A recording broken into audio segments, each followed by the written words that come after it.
welcome to episode 128 of Geeks Who Like Sports. As always, I am Ray Carcillo in beautiful Los Angeles, California. As always, join my best friend in entire world over in Philadelphia, Pennsylvania, Lee Elias. Lee, how are you doing over in Philly, my friend? Ray, I'm doing great. I'm doing really great. Had a good day today for a change. Played ice hockey last night. My son scored his first goal ever over the weekend. Yes. So things are looking up. My back pain is mild today. Geriatrics Who Like Geekdom and Sportsdom comes to you live on twitch.raycarcillo.org. Tonight, one time only, a Monday Night Football. And we are here with you, and I'm happy to be. Yes, we are doing this on a Monday, for those of you know, October the 18th, because I will be gone for the next week. He's quitting the show. He's leaving it to me, Ray. I appreciate it. No. I know you've waited a long time for this, and I'm excited to take over your Twitch channel and play one game a year. I think it's really going to go well. Yeah. No. I will be back we will be back to our regular schedule next week. I'll be back. I'm only gone for 6 days, but I will be gone. That's why we're doing. Tell people where you're going or no? I think so. I mean, here's the thing. So I can tell them where you. I look, for those of you who don't know. Of course, I'm working on the Evil Dead game. I'm part of Boston Games. We're the publisher, co-publisher of that game. Barata. Yeah. So I'm going to Spain, where Saber Interactive's headquarters is, to see some things with the game. Spain is another country for those of you who live in America. Yes, I'm going overseas, going internationally. So I'm looking forward to it. It's the first time I'm going to Spain. I have a couple days of myself there in Madrid. I've been to Italy, France, Germany, England. But this is my first time to Spain. Looking forward to that. And I almost Southwestern Europe. I'm almost filled my bingo card. All the stuff is Portugal. You're pretty close to Africa, believe it or not. You're very close to Morocco. What's funny about Spain? Ray and I obviously talked about this off the air, and I'm very interested to get his take, because I told him the best description I have of Spain is a happy Italy. It's just like Italy, but brighter. It's more jovial, but it feels like Italy. So I can't wait for him to get there. Like, dude, it is. It's a happy Italy. I'm really curious because I love Italy. I spent months in Italy when I was very fortunate to go there the first time. Yeah. I'm very much looking forward to it. Odin says he's been to Barcelona. That's kind of it's a different part of the country. I would have loved to have gone to Barcelona too. Unfortunately, this is too short a trip, and half the trip will be spent working. I will be spending a couple of days, obviously, just hunkered down at the studio. This is like a gift from the gaming gods for you, Ray. You asked for a win and they tossed it to you. You legit asked for a win and they tossed you the basketball. They're sending you to happy Italy, otherwise known as Spain. Yes, my coworker got COVID and he can't go, and now I get to go in his stead. Well, his COVID is your gain. And I know, I'm just excited. He's going to be fine, by the way. He's vaccinated. He's perfect. He's going to be okay. He only has like a head cold worth of symptoms. So. That's great to hear. But just so everybody knows, Ray is happiest when he is farthest away from here. Yeah. He went to Australia for what was it? 2 weeks? 2 weeks. Yeah. Happiest I've ever seen him outside the time he went for Italy for months. Yeah, I mean, I'm not gonna lie. I like to travel. I also like to be on vacation, like most people. Wait a minute. What's wrong with you? You like to travel and go on vacation? What are you, a human? Well, and that's the thing. And the thing is that also, like, so folks don't know, when I was a video game journalist, what was great was I got to go onto a lot of trips. I got to see a lot of games. I used to go abroad, and I used to be able to see all these developers all over the place. And typically there'd be a day or two at the end of the trip that I could kind of serve as a vacation, where I could see the city and can kind of hang out and see a couple of sites. And kind of just walk about it and whatnot, But yeah, I mean, I was on 2 assignments. It actually worked out. So funny enough, when Lee was stationed in England, I went to England towards the end of that. But there was 2 events happening back to back. And so they bridged it. So I got to spend a week doing one assignment. They let me stay for the weekend, which I stayed with Lee. And then I spent another week on the second assignment. I spent almost 3 full weeks. That's the first time you met Logan. That's the first time you saw my father. Yeah, that's right. I met Logan the first time, and Alina was not there yet. Ray was one of Ray was the last person to see me before I became a father. Yeah, like literally the last person. And and now I have no hair. Yeah, well, I'm catching up to you, buddy. So I didn't have much then either. So that, to be fair, But listen, bald is beautiful, Ray, and it's a #1 GIF.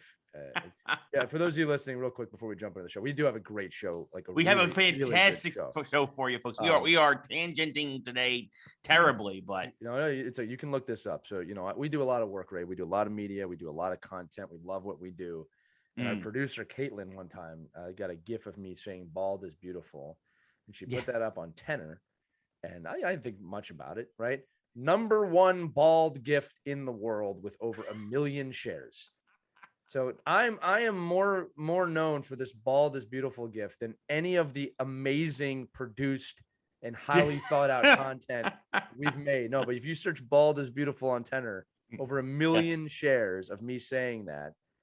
And I've had, Ray, I swear to you, I've had people message me asking if that's me. My neighbor pulled out one time. He goes full Philly. He's like, "Yo, I saw this GIF.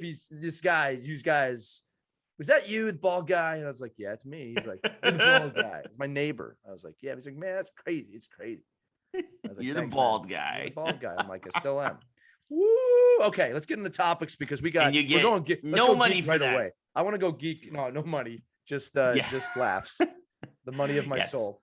But we do have a big show. We do have a big show. We have a great matchup for you. We've got, of course, got football, baseball, hockey started this past week. We've got a little WWE, AEW news, but it's a big week for geekdom. We got some gaming news. We got some TV news. We got some space. We got some science news. We got everything. Yeah, and we of course has got everything. But of course, this week, kicking things off, DC with Marvel, but DC really stole the show. This was DC's weekend. This was for them for sure. It was nothing but good news for the most part. They actually got a solid A-, I think. I think this got an A- this week. This was a very good show. So of course, DC FanDome was I'm not gonna let you get away with ever saying it like that. Okay. DC FanDome. That's an F+, but I'm gonna let it slide. You don't. All right, fantastic. I'm tired, guys. I've been getting ready for this trip all day. So yeah, but it just green screen effects. Yeah, no, I still think it's kind of a slap in the face, of course, to the convention industry, because they're basically DC's just like, we're going to do our own thing and we're going to pull out. But it was also in a way is kind of going to be the future of how things probably go anyway, when there's not a proper convention to have there in person, or not enough there to have in person with people. But yeah, there was a lot of stuff that came out of the FanDome this week. Some stuff better than others. I don't even know where to start. I think we should say probably the biggest one for last. Little things, starting with the comic book side of things. Superman used to go by Truth, Justice, and the American Way. That has been upgraded and updated to Truth, Justice, and a Better Tomorrow. That is his new catchphrase. That is his new slogan. Of course, because Superman tries to be as inclusive as possible. And of course, now comics are beyond America, right? So the whole idea for Superman protects the world. So they went and updated that. And I think it makes plenty of sense for 2021. So yeah, that was usually that type of stuff. Sometimes it irks me a little bit because I think they're trying too hard. I didn't have a problem with this one. I'm like, you know what? Here's the deal. Truth, Justice, and the American Way did have its time in pop culture, for sure. And I still don't have a problem with most of the American Way, but I like A Better Tomorrow. I think that's a really good slogan. I think that's worthy. And I it's one of the few ones I was like, you know what? That's great. That's good. I don't want to they took America off it. It's not just about us. Superman is a hero for the world. Right. He's a hero for the world. Multiple worlds. The universe. That's an even better point. So A Better Tomorrow is super fair for that character. And by the way, it's a lot better than them just completely ignoring the statement to begin with, which they've done for 20 years. Or you could always go back to I believe in truth and justice. Yeah, just cutting it off. Yeah, no. Rule of threes. Yeah. Folks, one of the most basic rules of writing and comedy or anything, rule of threes. Yeah. You have to have a ba, and ba. I wonder, Ray, if they had this, if this was actually one of the original or older ones that they didn't use, because he's the man of tomorrow, right? Right. So anyway, I love it. I have no issue with that whatsoever. I think that's a solid change. I really do. Yes. Yeah, I was all for it. I think this was a rare, smart move. Actually, you know what? The DC Comics side of things typically does a better job than most other parts of the company. And I think that they did a very good job of this with this one. So, but yeah, moving from the comic side to the video game side, of course, Suicide Squad and Gotham Knights, two highly touted games. We got two new story trailers. We got a little bit of talking from King Shark, which a lot of folks were fans of because Samoa Joe is the voice of King Shark, the professional wrestler. We'll get into that later. But there was also it shows a little bit more of the rest of the Justice League. They showed Batman with a Batmobile where it looked like instead of having two headlights, it had one big spotlight. It looked like it had the bat signal on the grill, which I thought was interesting, but impractical. Right. And we'll get into the impracticality of Batman later, but the Batman. Yeah. Because there's more than one Batman we have to talk about. No, for sure. There's a lot of Batman stuff to talk about on this topic for sure. But the Suicide Squad game looks good. I'm worried they didn't give a release date beyond 2022. That probably means it's going to be a Q4 release. Right. And with Gotham Knights, which of course is the 4-player co-op, you play as the Bat family. Batman is supposedly dead. I wish they would call it Gotham Junior Nights. Junior Nights or Early Night. Gotham Early Nights. Yeah, there you go. Something like that. You know, but like, it's the Bat family. It's Nightwing. It's Batgirl. It's Robin. I think the Signal's in there. I'm not sure, but maybe multiple Robins. Anyway, it's all his sidekicks. I have to defend Gotham as Batman is supposedly dead. Yes. That didn't get any kind of release date. Yeah, exactly. I mean, they did tease the Court of Owls again, so you just wonder if he's just been captured and all that. So, which is probably what they're doing. Because the only way I could bring you together was to let you think that I'm God. Yeah. So I wouldn't be surprised if that's it either. But yeah, no date, which makes me think that there's going to be a 2023 game. Because the last thing you want to do, and again, is compete with yourself. We've seen this happen with other publishers. EA's done it a few times, and they've inadvertently killed some of their games. Titanfall. But I think that you're. Yeah, well, that's a whole different story. That's Whoops. What What do you mean it's not ready? Just put it out. Yeah, that was all. Yeah. Yeah, no, with EA, they put out Battlefield and Titanfall within 2 weeks of each other. And people were like, I'm going to choose Battlefield. Yeah. And obviously it didn't work. But they're both good. And they are both good. I don't have money though, but spend your money. I don't have any money. I don't get it. Yeah. Yeah, EA thought that everybody has, $120 worth of disposable income to put towards video games in a single month. Right. And of course, that is not the case for a lot of folks. Yeah, exactly. So, but Gotham Knights, so my anticipation is because they won't compete, that'll come out almost a full year. I would say expect that 9 to 12 months after Suicide Squad. So say Suicide Squad is late Q3, early Q4 of 2022. I would expect that to be 2023. Those are my thoughts there. And then we got all the movies and TV shows. And this is where everything really shined. Obviously, we're getting, we saw Aquaman 2, we saw Shazam 2, we saw Harley Quinn season 3 or season 4 it's up to now, Doom Patrol season 4. But the four big ones for me, Peacemaker, starring John Cena, which looks hysterical. John Cena. Yeah. Kicking off on HBO Max on January 13th. That looks phenomenal. Black Adam, which absolutely looked phenomenal. They are showing that Black Adam means business. They showed only a little bit when he reveals himself, and he just fries a dude with the lightning, and that is Black Adam, and it is phenomenal. The Flash, they're basically doing Flashpoint. We got multiple Flashes. We got Michael Keaton doing the narration. Awesome. It looks phenomenal. Yes. And then the one I'm most concerned about, the Batman. With Robert Pattinson. Inaudible. Yeah. Yes. Inaudible. It was. All right. Look, which one are we starting with first? Where do you want to go? Let's go in that order. Let's start with Peacemaker. What did you think of the Peacemaker trailer? I mean, it's like a continuation of Suicide Squad. Just hilarious, awesome. Yes. Looks really funny. Obviously, no spoilers here because it's a trailer, so don't jump on us about that. But looks to have actually a pretty cool redemption storyline. About turning him from, I'd say, an anti-hero into a hero, which is great. Yeah. Some great callbacks. You said it right. The T-1000's his father, which looks amazing. Yes. Some other heroes in it. I mean, it ends with a bald eagle hugging John Cena. I don't. I mean, look, this is HBO knowing a character, knowing that the actor is the character in real life, but not really, right? and just totally like this is he is a Deadpool for DC without the fourth wall. I've said it looks hilarious, and I can't wait to see it. And again, it's James Gunn too, like just knowing how to work. Like when James Gunn picks a project, he immerses himself in that project and those characters and really makes them his own. And this looks great. Cannot wait. Go check that trailer out. Go check that. If you haven't seen Suicide Squad, go watch it. But check this trailer out. It looks really funny. Yeah. And then Black Adam, The Rock came out again, said he's changing the balance of power in the DC universe.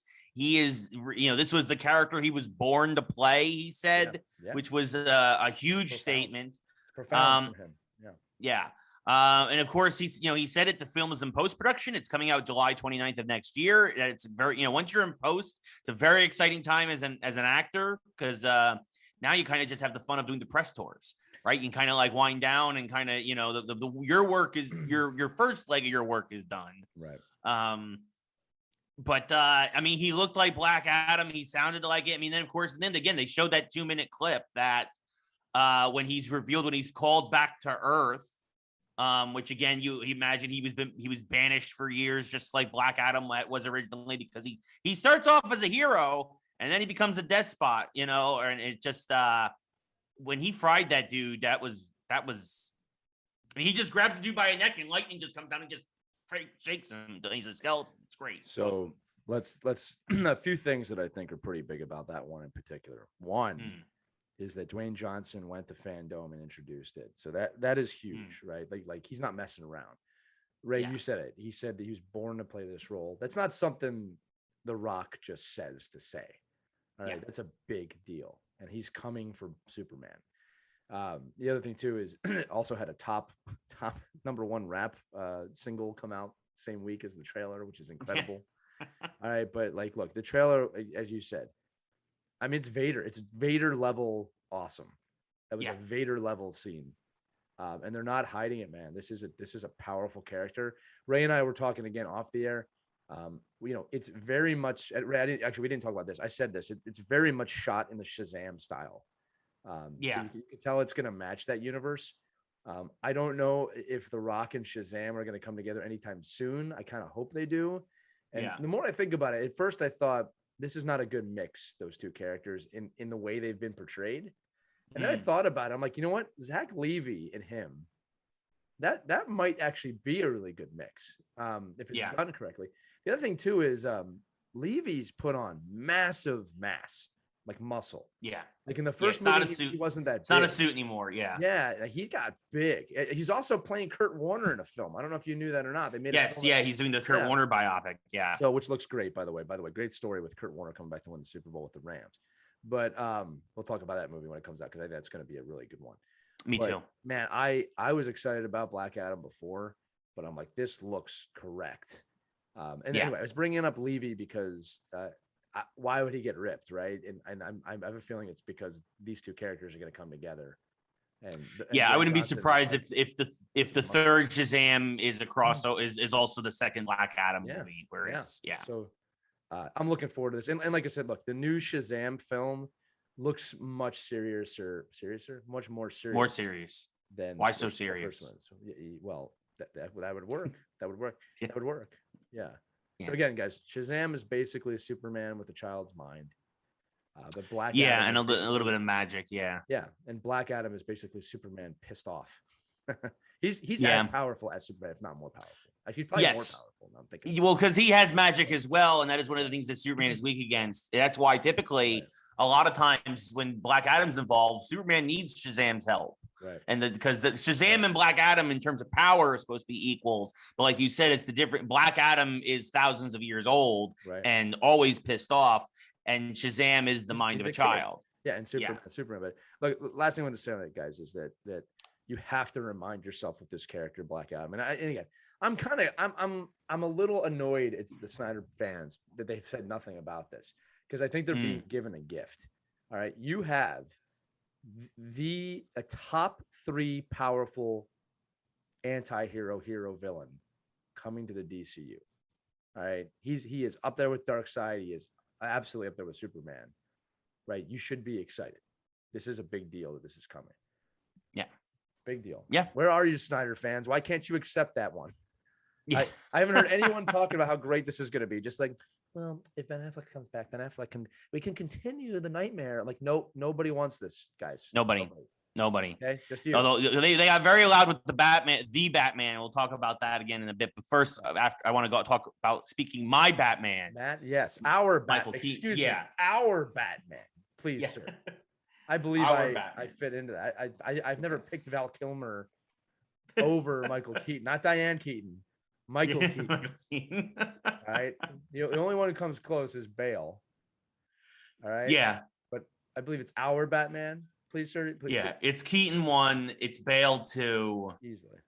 And then the others. I give Kilmer more credit than most, but it's Kilmer, Affleck. He who cannot be named, even though I know his name. I didn't forget it. He will not be named. Horrible. Yeah. Horrible.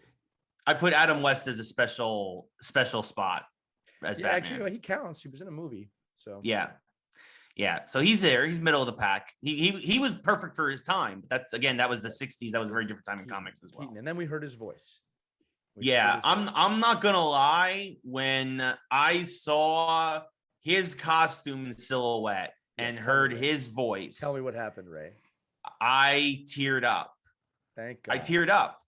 So, that's how happy I was. I gotta back you off because Ray calls me. I'm on my way to a hockey game. Ray calls me. He's like, "Hey, did you see the Batman trailer?" I said, "Yeah." That's the first one I saw. I was all pissed off. And I go, "Ray, did you see the Flash trailer?" And now you know why, Ray. I didn't say anything because I wasn't gonna take that from you. I go to Ray. You have to watch this. He's like, "Well," I was like, "Ray, I can't tell you anything about this. You need to watch it right now." You're like, "But what do I?" Yeah. It's like, Ray, shut up and go. You need to watch this now. And then I didn't hear back from you because you were probably crying in your corner in a mess. And it's like, it's awesome. It's awesome seeing Keaton's. And obviously you get a sneak peek at the Batmobile. And this really quizzical line of Keaton saying, why do you want to save this universe? Yeah. I think there's a lot more to that. For sure. Than we think there is. It's him saying, why do you want to save this universe? And then the best part is, I love it when Ezra Miller's Flash goes like, "So are you in?" And then it dawned in my head of this Ezra Miller's Flash has dealt with a Batman before, so that interaction is going to be great, and I can't wait for Keaton to be like, "Yeah, that doesn't sound like me at all." Oh, it's going to be good, and I think it's again. I'm calling it now. I'm going to call it now, Ray. From that line, why are you going to save this universe? We are going to get a drop or something that will lead to Batman Beyond. I hope something will lead to that. That would be amazing. That would be amazing. They're going to leave that door open. Otherwise, why are you saving that universe? No, it's a good point. That is a good point. I mean, like, why just do Flashpoint straight up, right? Like, build on this. This is your chance to build. Excuse me. This is also the chance to explain the greatest question in the history of the DC universe, Ray. It's how did Harvey Dent go from being a black man to a white man in that universe? I would like the answer to that question. How Billy D. Williams turned into Tommy Lee Jones. It didn't make sense. It still doesn't. I'd like and Billy held a grudge for a long time. Should have held a grudge for that. Yeah. That was totally horribly wrong. And I'll tell you what, how awesome again now, and that was a Schumacher decision. Again, for those of you who don't know, I'm going to give you a little bat history here. Harvey Dent was supposed similar to actually what happened in The Dark Knight. Right. They wanted Billy D. Williams to turn into Two-Face at the end of Batman Returns, and that would have been, of course, the easy lead into Batman Forever. Which probably would have been made, by the way. Probably would have been made correctly, is what I'm trying to say. Yeah. And unfortunately, they ran out of time and money, and Tim Burton was working on other stuff like Nightmare Before Christmas. Even though now it's come out, he only worked on that for like a month. He was barely actually involved with that, but that's a whole different story. Gotham City. This is Gotham City. Tim Burton was one of the hottest things in Hollywood at that time, and he was striking while the iron was hot. Yeah, and Edward Scissorhands. Why not? Yeah. So from everything from Beetlejuice, Edward Scissorhands to Batman Returns, he was just rolling out like, if not hits, cult hits, right? Yeah. So and then of course followed Nightmare Before Christmas, and then everything else that came after. But I'm running out of time and money because he also wanted to introduce Marlon Wayans as Robin. They were going to have a very young Marlon Wayans was going to be Robin, which would have been fascinating, I think. But all that stuff got cut. In fact, actually, there was even a Marlon Wayans action figure that I think he got royalties for. Wow. that was briefly in circulation. But and then obviously Schumacher came in. Burton goes back to a executive producer role, which basically means he does nothing but takes all the credit. And Schumacher completely butchered everything with his direction and his vision. And that's when that bubble burst and Batman began its quick decline until we would have a 10-year reset. And then we get Batman Begins. But yeah, so again, Billy D. Williams was supposed to be in Batman Returns and was supposed to be in Batman Forever. He was supposed to stay as Two-Face, and then Hollywood happened, as it does, because it's it's one of the, in my opinion, like with all the wokeness in the world today, I actually am surprised that's never come up. You know what I mean? Yeah. But anyway, look, where were we? Where did we leave off? Yes, the Flash. So that's the Flash. The Flashpoint. Multiple flashes in the trailer too. I think that's important to note. Yes. As well. You know what I mean? So he's got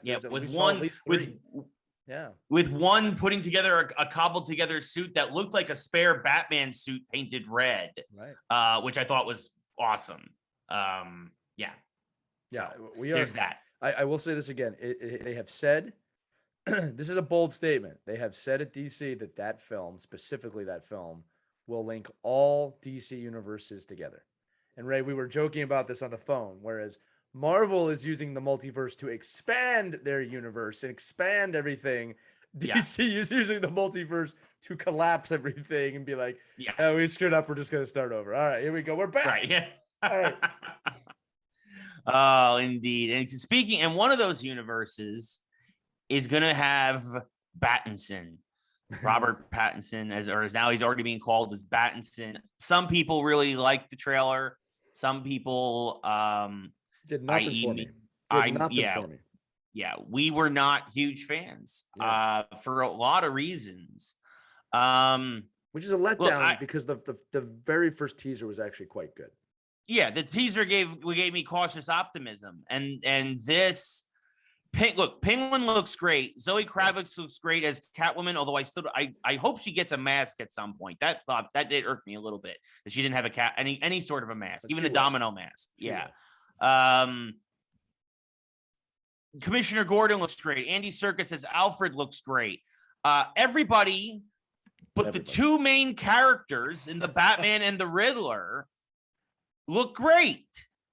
I still don't know what's going on with Riddler. I mean, I felt that was a weird way to open with him getting arrested. I guess he's gonna pull strings from prison the whole movie or some of the movie. Coffee had a question mark in it.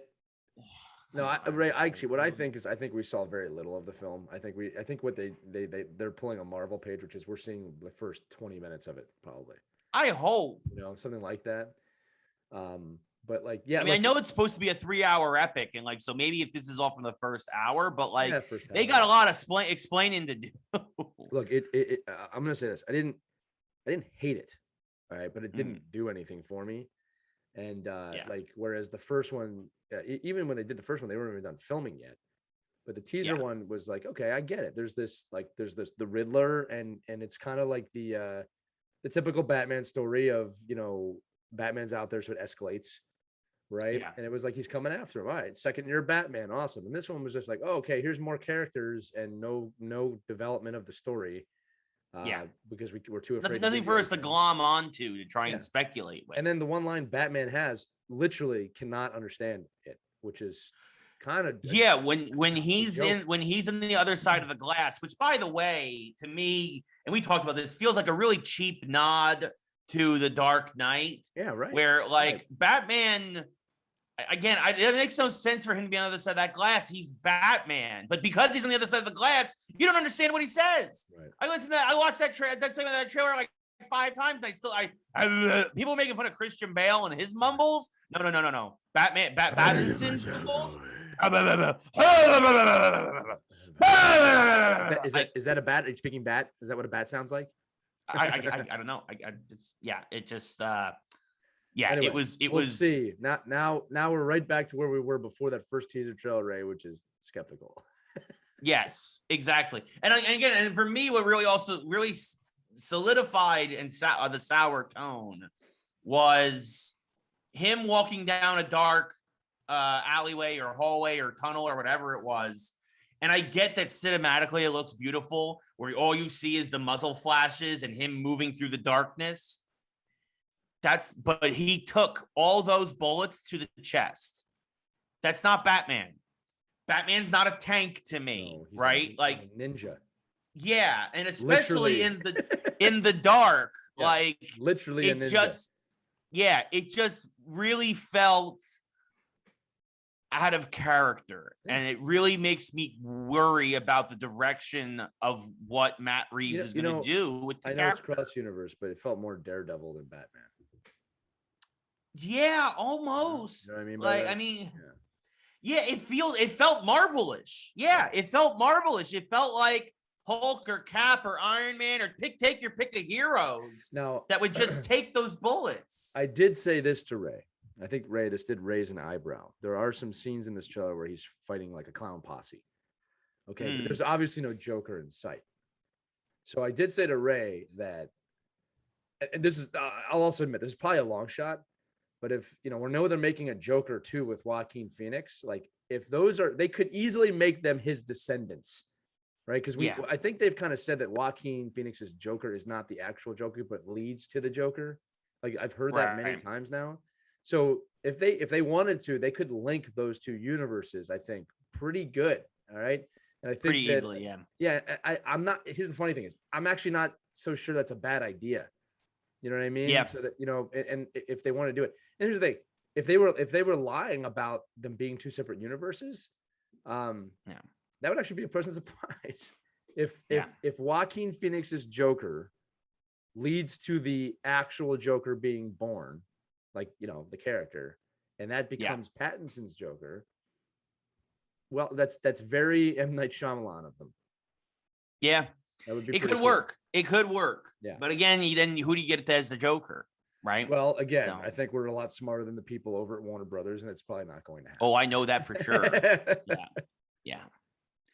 Oh, goodness. But yeah, so a very big weekend overall for DC. Again, mostly positives. FanDome. Mostly positives, right? Like we're not way better than the first one. Way better. Yeah, for sure. I agree wholeheartedly. I think they really learned a lot of lessons, and I need to put on, like you said, I think it was a B+ A- show. Yeah. It was a good show. Yeah. Look, I don't remember the last time we looked at DC and said, wow, 3 of the 4 things were great, and one of them was just okay. I don't remember the last time. Usually there's like, this was horrible. Yeah, and you got things you didn't talk about that much. Aquaman 2 and Shazam 2 and all these other ones that we got a little bit bits and pieces of. Again, it was a big weekend. It was a big weekend for them, and good for them, because DC needed something. Not only did they need this win, they got the win right on the heels of a Marvel loss. This broke this morning that Disney is delaying all of their Marvel films 3 months. Starting the ones in 2022. Spider-Man is still Eternals is still November. Spider-Man still December. But Doctor Strange has been pushed back to July. Thor has been pushed back to the fall. I forget what I think. Ant-Man, which was supposed to be the fall, is now 2023. So you say it's a loss. I think it's a brilliant, smart decision. I mean, maybe because now you're giving 6 months to breathe between Doctor Strange and Spidey. But no, see, this is the thing. When is Spider-Man and Eternals come out? Eternals is November and Spider-Man is Christmas. And what comes after Christmas? New Year's. Cinematically on the television. That is true. You are not incorrect. They are. This is what I think. I think they know they've got something with Star Wars. All right. And I think that they're banking on Book of Boba Fett and Mandalorian to fill that gap in. Okay. Disney's building a year-round plan here so that there's always something on for you to watch. Not to mention, 3 months sounds like a nice little COVID delay to get you back to the theater. They know the vaccine's coming from the 5 to 11-year-olds. They know that sickness is going to go up in the winter, not down, just generally COVID, flu, colds, everything. And by the time these movies come out, things will probably be a lot more back to what they used to be from being able to go out. So I think it's smart. I think they're going to triple their theater experiences, even though they're doing well right now. I think that's why they're doing that. I mean, it does make a lot of sense, right? Moving things. I mean, again, we talked about this. We really believe at this moment, if the things continue on this trend, that by next summer, we will be back or very close to a semblance of normal that we are used to. We're just COVID free. Yeah, or close to it, right? Yeah. Like, so it's gonna be interesting to see. But yeah, it could work. It could work. I mean, look, I'm gonna see Doctor Strange for sure. I can't wait. Also, by then you'll have Loki season 2 probably will be out. So like, will that tie into things? That's the other thing. There's so many shows coming out. Like they haven't put release dates on a lot of these. So I just think that it's like you said with the games, right? Like they don't want to double up. Yeah. I really think that the people over there are saying, I want a release monthly. And if it's weekly, that's even better. I mean, and that's kind of what they're setting themselves up for. So it could happen for sure. And speaking of their shows, we also was confirmed, you mentioned Hawkeye was confirmed as 6 episodes. So that starts around Thanksgiving. That should carry us right to basically Book of Boba Fett, speaking into your plan. So that was an interesting little tidbit. It also fits in with what I think has been a good sweet spot for Marvel. WandaVision, we talked about this. WandaVision was too many episodes, many of which that could have been combined into like 6-hour-long episodes. And they obviously hit that with Falcon and Winter Soldier and Loki. And I think they're going to do that again. Doing that again here, I think is going to work with them. Plus the season or series, and I'm not sure if it's going to be more after this, it's set around Christmas time. So it's thematic. It's the thematically time of year for it to end right around Christmas makes a lot of sense. So huzzah to them. That's a good thing. I think that's a good sweet spot. 6 episodes for Hawkeye. Oh, I totally agree with you. I mean, like, look, they're learning as they go too, and like you can get fatigue from these things, and I'm excited about that. We'll talk about it in future episodes. I'm really excited about Star Wars. We should be getting a trailer for Book of Boba Fett not too long from now. And I love Star Wars seasons. So remember, there's like 5 or 6 shows coming out still. Like you got Book of Boba Fett, Mandalorian. I think they're still planning to do the Knights or whatever, the Republic, the Heroes of the Republic show, or whatever. Knights of the Old Republic, or and then you got prequels. You've got Cassian Andor series coming out. Like there's a lot of stuff coming. Yeah. No, there is a lot. Disney's got a lot on their plate. So yeah, maybe you're right. Maybe delaying this 3 months at the end of the day is. Look, here's the other thing too, is like Ray. I think I'm learning too. Like breaks are not bad. Like we even you and I, like while we loved watching those shows, it was actually getting a little bit exhausting. Like yes, all right, Wednesday's a premiere day. I gotta watch the show on Wednesday. Or it's like you know what I mean. Like so, it's actually nice to have a break. So like maybe they're taking that into account too. I don't know. It's possible. It is possible for sure. But also we also got something else that's going to sprinkle in there, but it's a Sony film, Spider-Man, the animated sequel, officially titled now Across the Spiderverse, which again, you wonder, is this going to play somehow into Spider-Man 3? Is it going to play into, I still haven't watched Venom 2, so I don't know what's going on there, but like there's hints of multiverses there. That got announced for 2022 as well. I would imagine probably like last time, probably around the holiday season. But I think Spidey is kind of like trying to zero in on the Christmas holiday, because I think this is the 3rd Spider-Man movie that will be released, 3rd or 4th released around the holidays in this new Spider-Verse. If you're talking about Tom Holland plus animated plus all this other stuff. So yeah, I think the across the multiverse means that Miles Morales is going to leave his world and go to other ones. So we'll see. It's like, they visited him in the first one. Now it's his turn to go to other places. Spider-Man 2099. Spider-Man 2099. So here we go. I mean, they hinted at that. That's obviously where they're going, to be fair. That's the post-credit scene. So yeah, no, for sure. He's going to be involved somehow, which is fantastic. Miguel O'Hara does not get enough love, I think. That whole 2099 initiative. Some of it did not hit stick the landing, but the Spider-Man section of that was always very, very good. And his 2099 villains were always very interesting. So, and that also helped open the doors later on and let them take risks of like the Ultimate Verse and stuff like that. So, you know, it's funny, Ray, is it's less than 80 years from now. Yeah, that's funny. Before it was like 120 years away. Yeah, now it's like now. Well, time marches on. Yeah. Oh, that's funny. Goodness. I can't. I wish I was around in 2099. So it'd be like, wow, this is nothing like they had it in the comic. Yeah, I know. Yeah. In my days, we had a comic book called Spider-Man 2099, and I ain't seen none of these goblin hybrids or anything out here yet. We'll be floating heads in a jar. Yes, Futurama. Yeah, my kids will be alive, so maybe the. Yeah, make sure they know about Miguel O'Hara, and they can make comparisons. So, speaking about floating. This was fun. This was a fun story. William Shatner becomes the oldest man to go into space. 94 years old. I think I want to say he's 90. He's 90. 90? Okay, sorry. I want to say I don't know why I said 94. 90 years old. Still up there. That's old. Yeah, and he seemed to first off, he doesn't look 90. No, he looks like the same way he has the last 20 years. He looks amazing. Yeah, I don't know. I don't know how much of that is hair pieces or makeup or what, but he looks really good. My guess is that's just him. Yeah. No, and he's just blessed with good genes, and he seemed to be having the time of his life going up to space for real. If you guys haven't seen the footage of him, just like, wow. Oh, yeah. Oh my. Yeah. He sounded like Kirk. He's like, I've got to be floating. Wow. Yeah. This is ground control to Captain Kirk. Yeah, the way him experiencing weightlessness and all that other stuff, he really seemed to, I mean, good for him, having the time of his life up there, and the astronauts who were there with him were thrilled to have him there. Right. So he's such an inspiration. Look, man, I've said this before. Star Trek has inspired so many people in the science world, space exploration. It's completely underestimated what that show did for really the world. And, I always think it's amazing, like how many space travel things are based off of Star Trek. Like look at the Space Force logo, man. That's Starfleet. Come on. Yeah. You know what I mean? So I'm glad he got to go in spite of what anybody thinks of the man. Like, it was fun to watch him do that. I felt like I was living a little bit through him in that moment. Yes. And now Jeff Bezos owns Amazon.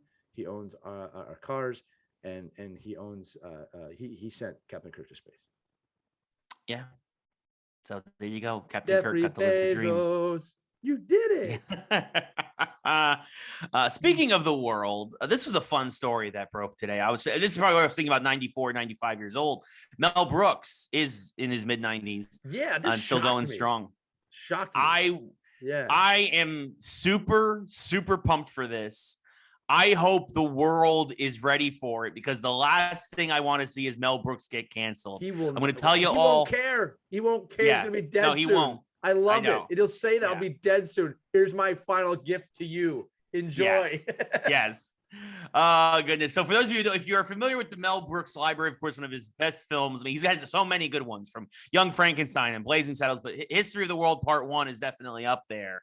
And of course, it's basically a series of bits through different points in history. Of course, that's where it comes from, where, him walking down from the mountain as Moses, God has given me these 15 10 commandments. It's a wonderful, it's hysterical. I'm going to tell you what, man, when I was a little kid, and by kid, I mean teenager, and I saw Jews in space.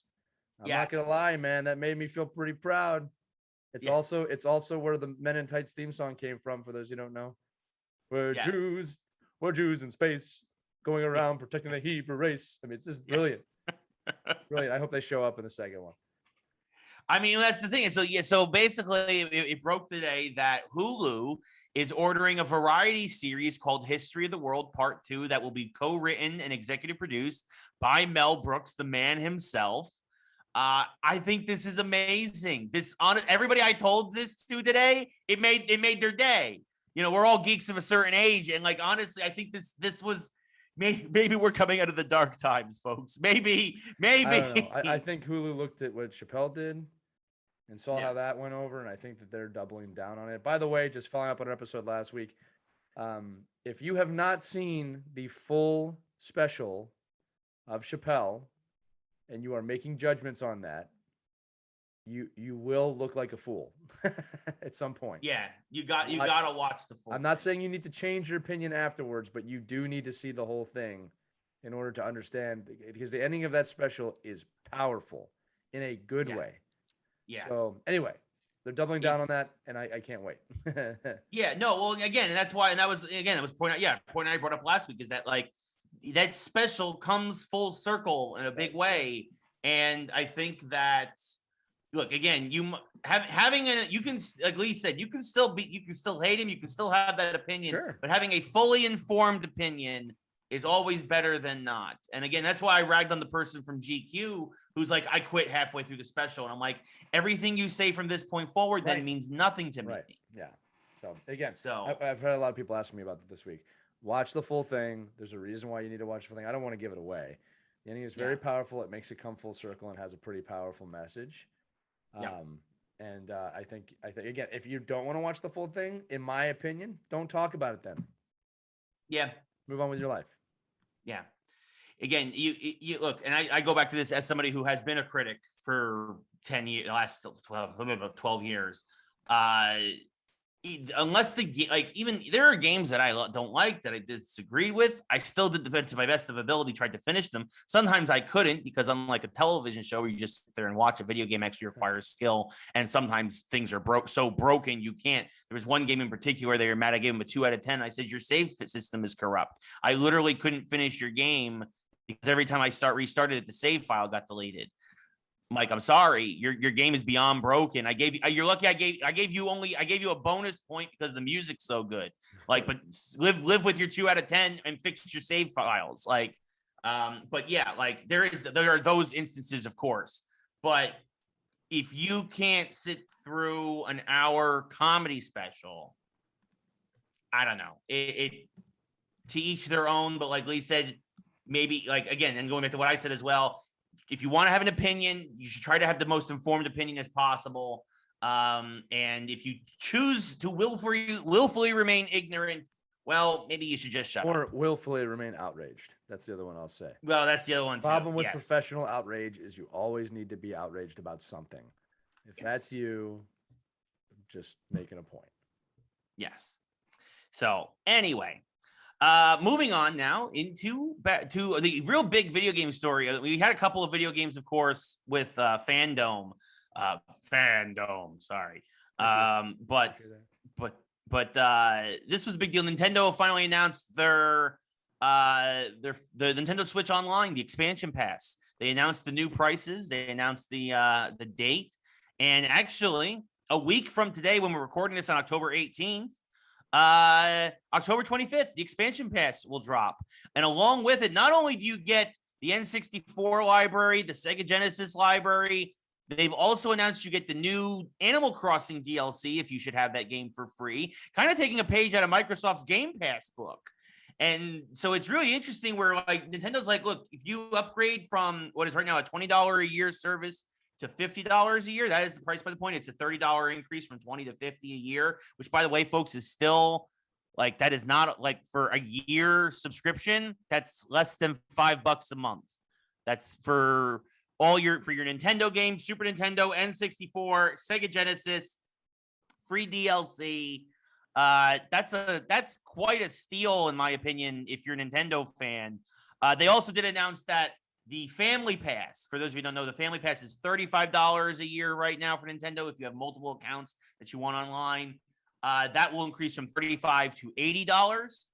But still, if you've got 4 people on a Switch who all use the online regularly and want to all play these games, you're still looking at, what is that, $14 a month? Yeah, it's probably less than that. Actually, not even. Sorry, that's way less than $14 a month. My apologies. My math is off. It's like $7 a month. It's okay. I forget. It's like $7 a month. So you're asking me for math help, man. I'm not the guy. Yeah, no, it's like $7 a month. So you're like, again, at the end of the day, this is a huge deal. This is a huge deal. And again, taking a page out of Microsoft's book, at least Nintendo saw Game Pass and responded. Sony saw Game Pass, and I mean, and again, the numbers are out. Sony, congrats right now. They sold the most PS5s last month. They sold the most consoles last month. How many games are you selling? Seems to be an important question, right? Yeah, it sure does. Especially, by the way, then the Switch has still outsold Sony this year. Like, you won last month, but year to date, Nintendo Switch has well outsold the PS5. How many games are you? We didn't get an announcement on the games. We only got an announcement on the consoles, and it just feels like way to go. Yeah, in a slow 30-day period.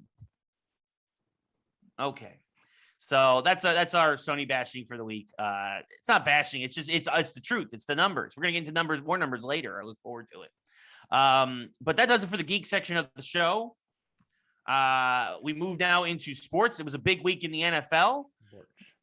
One team remains undefeated, and they are the Arizona Cardinals. What? They got even better this week. They destroyed the Browns. Absolutely. A good Browns team, too, who now fall to 3-3. That division is absolutely stacked, though. The Browns and Steelers are 3-3. The Bengals are 4-2 after beating the Lions. And the Ravens are still rolling at 5-1. The AFC North is going to be absolutely blistering. But, Lee, should teams like Tampa Bay be worried about the Arizona Cardinals? Absolutely. They absolutely should be worried at this point. Or let me say, worried is not the right word. They should see them as a worthy rival at this point. Okay. You don't win 5 games by luck. You win 6 or 6-0. Sorry, 6 games by luck. Maybe 1, maybe 2, not 6. That is a team that has a clear mission. I think the presence of J.J. Watt is in full effect, the way that man works and the way he believes in himself. Obviously, the Eagles traded Zach Ertz there this week, so they're even better now than they've been the last 6 weeks. So, like most things, the postseason is any given Sunday, any team can win. That's 100% true. But of course, this team is for real. Of course, they're for real. And again, we didn't know how they were going to land, but they're quietly undefeated. And I mean, what I mean by this, people have noticed that. But have you heard any press about Arizona? Have you heard anything about the actual Very team? little. Nothing. Very little. That's going to change soon. So yeah, I think. I mean, I don't think they are a contender. I mean, like, they could lose the next 5 and still be in a good position. Yes. Think about that. Yeah. Well, I mean, that's the thing is the question is now can they maintain this? Because at some point they are going to lose a game. Right. And we saw the past couple of years that usually cost them their season would start to spiral, right? It would take them a few weeks to recover from that loss. I don't think when you have J.J. Watt on your team, that's going to happen. Well, and that's the thing is they have proven veteran leaders now, like J.J. Watt, and now a Zach Ertz, a Super Bowl champion with Philadelphia, to come in and prevent these younger players from spiraling, I think. I'll also say, Ray, that the only, like every team, the only thing, their biggest threat right now is injury. It's not even play. Yeah. So we'll see. But I look, that's a team I want to root for, really. Yeah, I mean, I think it'd be a great story. Again, another team that's never won. So they've been to the Super Bowl, but they've never won one. But yeah, it'd be interesting. There's also one winless team still in the league. That is the Detroit Lions. They lost another heartbreak. They got destroyed by the Bengals, as we mentioned. But the Jaguars got off to Schneid. Trevor Lawrence gets his first win in his career, beating Tua Tagovailoa. Tagliavoa, thank you. Dude got hurt for 3 weeks with broken ribs, and I completely forgot how to say his name. So Jaguars win 23-20 in a battle of Florida. Jacksonville beats Miami. Yeah, some other good games. The Colts destroyed. The Texans are in real bad shape. The Colts destroyed them. The Chiefs beat up on Washington to get back on track. They're another stacked division. The Chiefs are 3-3. The Broncos are 3-3. The Raiders are 4-2, and the Chargers are 4-2. The AFC West is going to be very, very interesting, I think, as well as the AFC North. The Bills are going to win the East, right? The Patriots lost again. The Dolphins lost again. The Jets didn't play. That's the only reason why they didn't lose. The South is the Titans division to lose, right? The Colts occasionally show up, but for the most part, it's the Titans, and that's it. Although they're losing by 3 right now to the Bills. Again, we're doing this during Monday Night Football, everybody. So if you're watching this after the fact, it is October the 18th. So the Bills and Titans, that game has not been decided yet. 2021, because we have people who listen to our old episodes as well. Oh, there you go. So yes, yeah. So you have.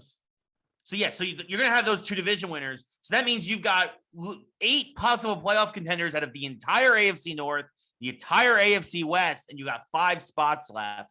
So there's going to be some teams that are going to be disappointed. It's going to be interesting to see. I think the Raiders, although we're obviously inspired to come out and beat the Broncos this week, I do think the Raiders will eventually fall off. I do think the Broncos will eventually fall off. And as I predicted at the beginning of the year, it'll be the Chiefs and the Chargers coming out of that division. And then you probably get 3 teams from the North. I don't know. It might be the Steelers at the bottom of that division, though, right now. I did not expect the Bengals. I expected the Bengals to be better. I did not expect them to be 4-2 better. It's happened sometimes, man. You hit the run, you hit the right time, you believe in the team. Things can go right quickly. Yeah. Speaking of things going right quickly. Sabres are undefeated. Yeah. There you go. Where did that come from? We are going to get into hockey in briefly, but yes, that's the AFC, the NFC, the other side of things. The Cowboys, we said at the beginning of the season, they beat the Patriots in overtime. They are the team to beat in the East. They are going to be NFC champion. Yeah.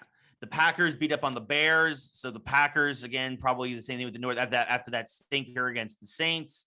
Most of the South had the week off, but the Panthers lose a heartbreaker to the Vikings in overtime, which puts both of them at 3-3. And this is something we're going to see for those bubble teams like the Panthers and the Vikings.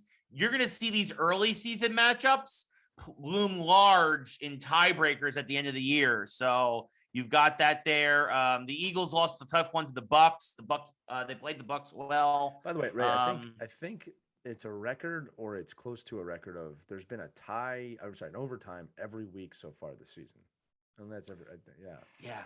There were a lot of overtimes this week. There were, I think, 3 overtime games. Like it's called parity.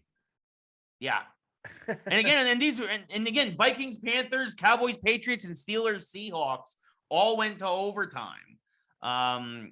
So a lot. Yeah, it's a very imagine that parity NBA. They'll start next week. We'll do a little NBA talk next week. Their season, they are right now. It's the few days after the preseason, but before opening tip off on October 19th. And the Knicks, of course, open on October 20th. So we'll be talking about all of that stuff as Ben Simmons rejoining the Sixers, but staying very away from everybody. It's really a weird situation here. I hope he doesn't become a distraction. Yeah, because you guys can be real good. I'm surprised I'm not surprised, but I'm also surprised that you haven't been able to flip him for something yet. But we will see. And in the NFC, of course, the West is again. They had a lot of folks up off there. The Rams, though, absolutely destroyed the Giants. Giants season is over. I didn't watch the game, honestly. Like I'm not going to put myself through that. I think that's the right thing to do. It doesn't. You don't have to sit through pain to be a real fan. Yeah. I'm not going to torture myself watching the Giants play miserable football against the better teams in the NFL. We know the Rams are going to be one of those playoff teams, right? Again, the West is stacked. The Cardinals are going to probably get there. The Rams are going to get there. Will the Niners be a bubble team as Seattle without Russell Wilson with his injury? Seattle looks like they're going to take a nosedive. And again, Packers, Cowboys, these are the early front runners. You're the Bucks, obviously, in the South. You've got the Saints, and then you've got those bubble teams, the Niners, the Panthers, even the Bears with their loss to the Packers. Those are your bubble teams. Those 3 teams will probably be Niners, Bears, and Panthers will probably be vying for that, and Vikings will probably be vying for that last playoff spot. So it'll be interesting to see what happens there. But the cream of the crop is still in the NFC West, and it's the Cardinals and the Rams, and then, of course, the Bucks in the South.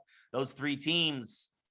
I think those are the teams. Even with the Packers, to me, the Packers are a soft 5-1, but they've lost a couple of nail biters. But and of course they have a habit of choking in the playoffs. So I would watch now the Packers, of course, will run the table. But my prediction is it'll be the Bucks, Rams, or Cardinals are the team to represent the NFC. At least how things stand now. Lee Lynch, and of course, injuries, and so much can happen the next 11 weeks. I totally agree with you, but it's going to get exciting in the NFL. Yes. And speaking of excitement, it's playoff times in baseball. For some, it's exciting. For some, it's heart-wrenching.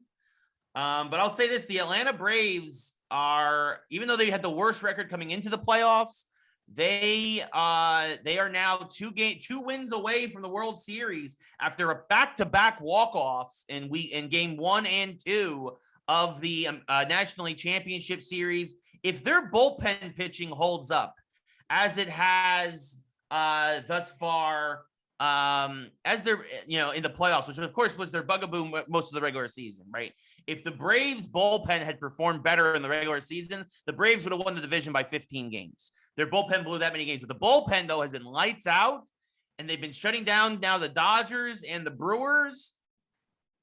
I get that series flips to LA now, and of course that can flip the script. LA has to win 2 out of 3, obviously, otherwise the series is over. But can the Braves go to LA, get one? If the Braves even get one win in LA, the Braves are going to the World Series, I think, because when it goes back to Atlanta. Yeah, when it goes back to Atlanta, I don't think the Dodgers are going to win 2 there. I think the Braves are going. I think I'd be surprised if the Sox came back. Like it's been a long, the Dodgers. It's been a long year for the Dodgers. Yeah. We got to remember that too. Yes. Yeah, everything from the Bauer scandal, all the injuries, the crazy trades, having 105 wins and then having to play a ridiculous wild card game. Ridiculous in a good way. They're probably exhausted. You know what I mean? Yeah. Look, man, you had the best team in the league go right out in the first round this year. It's just, you never know what's going to happen. Yeah. Well, and that too, and they probably exhausted themselves beating the Giants. That was the only 5-game division series, as that came down to the wire. And as 31B joins us in the chat here, it's the Red Sox. They'll probably face the Red Sox, where the Braves used to play once upon a time 100 years ago.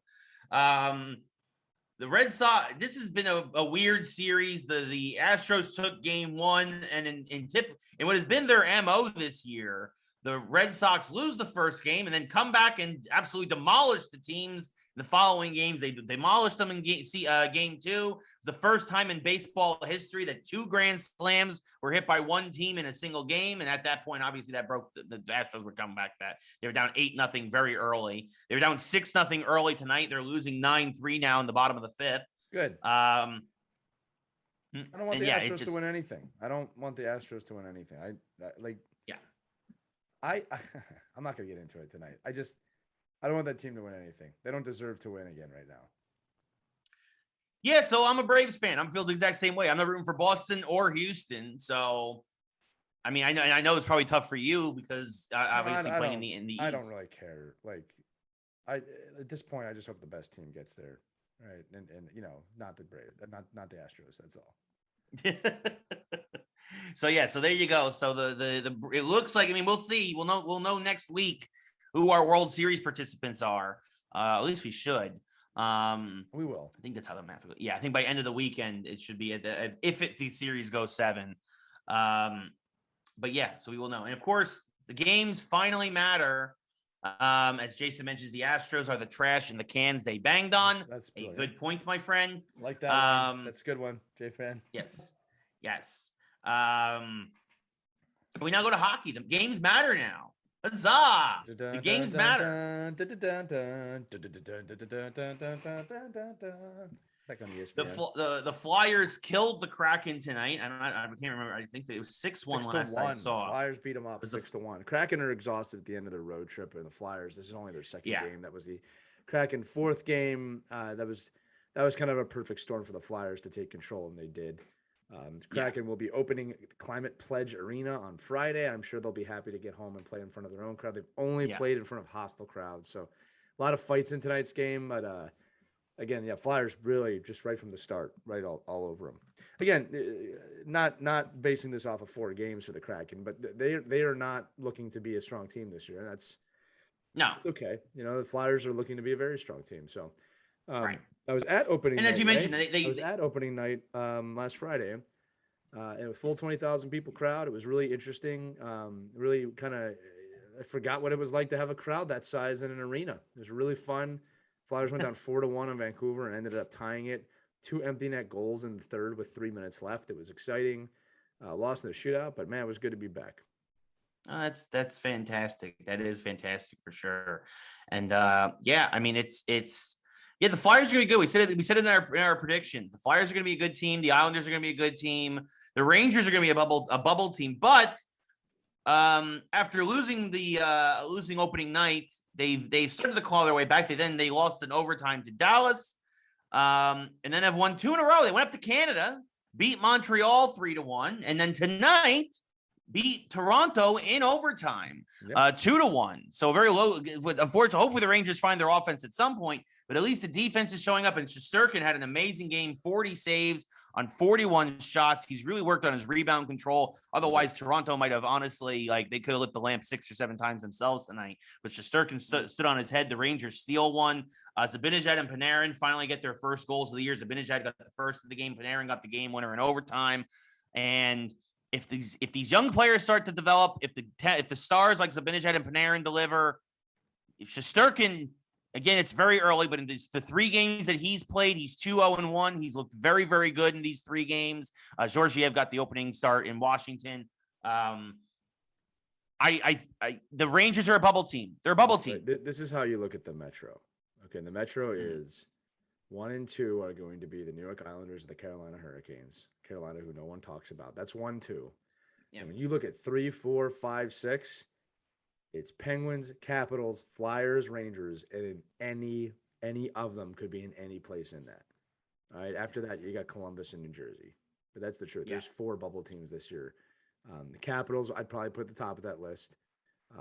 With the Penguins, they have such a threat with Crosby and Malkin. But with that said, the Flyers look really good. It's very, very early. But yes. We'll see what happens. Again, the Flyers made moves that I had asked for because they listened to me. But no, Ray, we've talked about on the show and the things that I had said on the show that they need. They needed a goal scorer. They needed some more top 6D, and it's exactly what they got. And I'm really looking forward to this season. I'm more hyped for this season as a Flyers fan, not just a hockey fan, than I have been in a very long time. So we'll see what happens. It should be exciting. Yeah, I mean, like you said, a lot more games to play. We're just scratching the surface, folks. Just started. Way too early. Yes. Obviously, you got to wait till 10 games in before you start to see things materialize a little bit. Yes. Yeah, but it's good to have hope. It's good to have hope at the very least. Look, what I say in hockey is that the first 10 games don't decide your season, but they pace your season. So after the first 10 games, you either can go on kind of an autopilot and just maintain, especially if you have an 8-2 start, 9-1 start, you're going to be pretty good as long as you don't have a major meltdown. If you have a 500 start, it's not horrible, but you got your work cut out for you. If you have a below 500, you're chasing the whole season. With that said, very possible to still make the playoffs if you have a bad start, but it does pace your season. And again, look, people say, well, they'll be tired. The LA Kings in 2012 had the 8th seed. They barely made the playoffs, and they went all the way and won Stanley Cup in one of the most dominant playoff performances I've ever seen. And even the Blues just a couple years ago. Right. Barely worst team in the league halfway through the season. So, I'm not saying that, if 10 games in, you're out of it, but it just paces your season. That's all I say. Right. You don't want to get behind the 8 ball early because it's just, it makes the job of winning harder as the season. More teams have won without that than have won with it. It's very sweet when you win with that.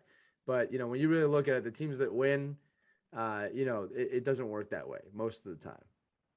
Yeah. Tampa Bay was not a subpar team the last 2 years. I'll put it that way. Yeah. But I'm very happy that the Rangers were able to go up to Canada and get 4 points up there. In those it's going to be a fun hockey season, friends. Really fun. And almost every division is going to be good. So it's going to be great. Yeah. Speaking of what's really, really good, Aew Wrestling. Yeah. So just briefly want to mention, if you don't, the drama continues between the WWE and AEW. Roman Reigns actually called out the AEW roster, called them his little brothers that he would throw from bounce out the club. And of course, then AEW retorted that he should go to Triple H and ask for more promo work because he needs help on the microphone. Clearly, which I thought which basically Triple H was the guy you want to go to. I guess. Well, I mean, that's all that's left, I guess, right? But basically, so WWE, in very worried about AEW, decided to extend SmackDown by a half hour because the two shows, the Friday night show Rampage, they purposely were like, we're gonna go after SmackDown. We're gonna be a later show. It's a different vibe. We can do a little bit more because it's 10 o'clock at night on the East Coast. It's a little, SmackDown was like, we're gonna go a half hour later, and we're gonna try to eat into their crowd and try to eat into their audience, and we're gonna go commercial free. So AEW was like, fine, the half hour that you're going against us, we're also gonna go commercial free. The WWE main event for SmackDown did the same ratings number in the 18 to 49-year-old demo as the opening match of Rampage at AEW. In fact, AEW, even though overall, and again, remember, AEW was a later show, right? SmackDown only drew 200,000 more viewers than AEW did. And AEW tied them in the 18 to 49-year-old demographic. WWE should be worried. Because also, by the way, their half hour of commercial-free television was terrible compared to the half hour of commercial-free television that AEW put on. There was a segment shift in the middle of WWE. The broadcasters forgot they were commercial-free. They didn't know what was going on. They started making fun of the crew that was putting in the table for the contract signing. And then they're like, oh, yeah. It was a bad look for WWE. AEW pulled it off flawlessly. And again, overall, SmackDown did have a better night, but they were on 8 to 10 p.m. Rampage was on 10 to 11. And in the key demo, they had the same number. Overall, they were a little less. If Rampage decided to go against SmackDown in prime time on a Friday night at 8 o'clock instead of waiting for 10, I legit believe Rampage would outdraw SmackDown, especially if it was still just an hour. It was just that first hour of SmackDown. I do. They're just right now. They're putting on a better show. They're more interesting. They're better wrestlers. I mean, you're getting instant classics almost every night on AEW, and WWE has become the training wheels of wrestling fans. I would show Logan WWE wrestling to get him into wrestling. And then when he was 14, I'd be like, okay, now we're going to show you AEW. Right. Like, again, I think this is a case now, Ray, of one of these knows who their audience is, and the other one does not have a grip on that anymore.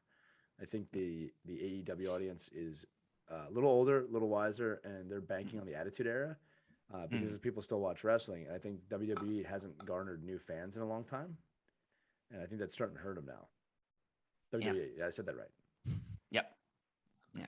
We got, let's see, and Jason saying, I was with you, thrilled for AEW, big asterisk here. SmackDown was on FS1 this week, not Fox because of baseball. That's true, but also Rampage is on TNT. So you're still talking basic cable here. So, I mean, that's the thing. So, I mean, again, maybe it would have drawn better numbers. That's true if it was on mainline Fox, but still, like Dan just said, also, it's not great for WWE that they lose a big chunk of their audience due to a channel switch. So that means not a lot of folks are following. Again, it is different going from basic television to basic cable, but it's still basic for a reason. That means that everybody who has FS1 also probably has TNT, and almost as many people watched. Like literally, it's as perfect as a comparison to the two as you could probably make. And as Dan is putting out, AEW clearly has the more passionate following right now. I'm part of that passionate following. Like I'm done with like a lot of WWE stuff. I am. Like I started watching again for research for a couple of projects and stuff, and I'm kind of not even bothering with it anymore. Like I'm forwarding through most of the matches. I'm fast forwarding through a lot of the promos. I don't care. I don't care. Like WWE doesn't interest me in any way. Like a lot of this, it's stale. It's a stale product. Yeah, we'll see what happens, Ray. I mean, look, they will figure it out. This is exactly how the WCW war started too, with them taking over to begin with, and then it changed. Like, so the only thing is, when I think about AEW, is that yes, they know their audience, but if you don't evolve, it could be a problem. So that's the only threat I see. Yeah. Dan mentions he watched Raw tonight. It's super low energy. Dan, did they even have a full crowd at Raw tonight? Because we talked about it last week. They only were able to sell out a quarter of the arena they were in last week. And Jason says WWE's background noise now, and it's a damn shame. It is. It's the truth. It is. It's background noise. Like, I'll probably watch the opening promo while I make my dinner later, and I'll watch the main event, and everything in the middle I'm going to fast forward. Except for maybe the King of the Ring matches, maybe, but that's about it. Like, and Dan said it, the arena was half dark again. That means they were hiding the fact that they did not have a sellout crowd. That is a bad look for your flagship show. It's not SmackDown, it's Raw. Monday Night Raw is the one that started 30 years ago by Vince McMahon that started to change things. It's a bad look for WWE right now, and they need to start to make some changes, and adding rainbows to NXT and calling it 2.0. And adding a half hour of commercial free to SmackDown and supersizing it, but not making it worth watching for most of the hardcore wrestling audience, they might need to rethink their tactics. I'm just going to put it out there. So we'll see. The war is on. We've said it. It is a war. It is a war, and it is on. It is. If you don't think it's a war, if you don't think AEW wants to eat WWE's lunch, you're mistaken. It's that simple. The fact that Tony Khan came out and literally said when Vince announced they were going to do a half hour of SmackDown commercial free, Tony was like, okay, I can do that. Yeah, we make some money on commercials, but I got way more money than Vince, and so I'm not worried. The fact that Tony Khan is like ready to go dollar for dollar with Vince McMahon, that it's on. It's on. It's on. Dun, dun, dun. So that brings us now to our mashup, our final topic of the week, our final part of the show. The mashup. That was very good. That was very well done. My voice is so hoarse right now. Is it Autobots? Let's roll out. If I had a little more raspiness, I could probably get. You can get there. You can get there, Peter Cullen. Yeah, almost. Yeah. Almost. But this was a quicker show again because we had less sports stuff and more geek stuff. Usually when we didn't have It was a good geek show. It was a good geek show. It wasn't a supersized show as we were doing there for a while, but it's still a solid thing. We appreciate Dan Saunders being here. He's a longtime listener, a very loyal fan of ours. Yes. Thank you for joining us in the live feed, Dan. Always happy to have you. Yes. Dan, you're gonna like our mashup tonight. Dan's gonna like our mashup tonight. Casey's gonna like our mashup tonight. Jason. Give us some love in the chat if you're still there, so we know you're there, so we can expect your answers, because this mashup is one of my better ones. Yeah, we had a good crowd tonight hanging out. We appreciate it, of course, as always. But yeah, tonight's mashup in honor of William Shatner going into space. Captain Kirk. What athlete would you like to send to space? Man, we should have done that. Space, the final frontier. Yes. This is the mashup of epic proportions. You must choose an athlete to be sent to space. Okay, Ray, let's do two. An athlete that's sent to space and never comes back, and an athlete that sends to space and you're just happy he sent to space. Casey, dynamite right to begin with, Shaq. Yeah. I would love to see. This is amazing. What are you doing? Yeah. It's amazing. I would love to just see the NBA on TNT pre and post game show guys that do their show in space. Yeah. Those four guys would be fantastic. This is terrible. Yeah, Charles up there with Shaq. They'd be too big for the shuttle. You just gotta get a bigger blue penis origin, whatever it is. This is terrible. We're gonna need a bigger space shuttle. Terrible. Exactly, Jason, with Barkley. Yeah. No, what I want, you gotta get like you gotta get a game. You gotta get Jordan, up there because he's too competitive. Right against like Reggie Miller with a. Oh my God! You just put one of those little Nerf nets in there, throw him in space, and toss in a ball and just let him go at it. No, you know what's gonna happen? They'll go to space, and then Jordan was like, "I took offense to that," and he builds his own space shuttle. And he goes, Air Jordan. He goes, Air Jordan. And there it is. Jordan. It writes itself, folks. This is terrible. I would definitely. Would you want just not coming back? They're going to Mars with Elon. They're going to stay there. They're going to die there. Oh, that's. Well, we joked before the show. The entire Mets organization. Yeah, all the Mets could definitely go for sure. Yeah, I'd say Philly fans, but they'd be dead before they got there. Yeah. Yeah, Casey mentions Tony D'Angelo. Of course, he's a scumbag. Send him away. No, he doesn't deserve that. He doesn't deserve. If you're going to send someone into space, they've got to really have earned it. That guy just deserves to go away. Yeah. Right. Like, who's an athlete that like, really earned the right to get the hell out of here? You know what I mean? Just a complete scummy, horrible person. Yeah. I mean, that's OJ. I mean, he's kind of a scummy, horrible person. It's not, if you get into orbit, you must acquit. Yeah. Ty Domi's a good guy. No, Ty Domi's a great guy. He was just a jerk on the ice, Casey. Ty Domi can stay on Earth. I'm thinking whoever is responsible for like starting the cheating with the Astros, because someone had the idea. Rob Manfred. Oh, that's it right there. Yeah, you've ruined baseball. That's it. That's it. There it is. Ball comes in. Goodbye, Manfred. Oh man, that's a good one. No, I think you're right about. You know what I'd like to see? Think about some NFL guys, right? You could have some fun with those announcers. Oh man, that'd be great. Chris Collinsworth. That would be a good one. Well, how about Madden, right? Madden. Well, we're up here, we're floating around, and I can't put my feet in the ground. And it's a touchdown. Yeah, the thing is he would never get on a plane, never mind a space shuttle. Right. It's true. So, yeah, it's true. I mean, look, that's a good one. maybe some wrestlers, Ric Flair. He'll just woo. No, we got to think. What current athlete? And we can't say Tom Brady, but what current athlete would we want to send to space? Like just to have a good time. Yeah, I don't know about a good time. Like, because I'd also send, like, I mentioned this in the pre-show. Kyrie Irving, I think, has to go to space. That's fair. Yeah, just get out. To just here. Be like, get him out of here. But also, see, the Earth is round. It's round, you moron. That's a great point. Yeah. That's it. That's the one person for him to come back and be like, it looked round, but a dinner plate is round, but it's also flat. Oh man. Yeah. I love when flat earthers go, well, thousands of years ago, everybody thought it was flat. Now they think, I'm like, but guys, the people have been out there to see it. People also thought water was bad for them. Like, and they never bathed. Like, 250 years ago when you got sick, they drained blood from your body thinking with leeches and stuff. And George Washington.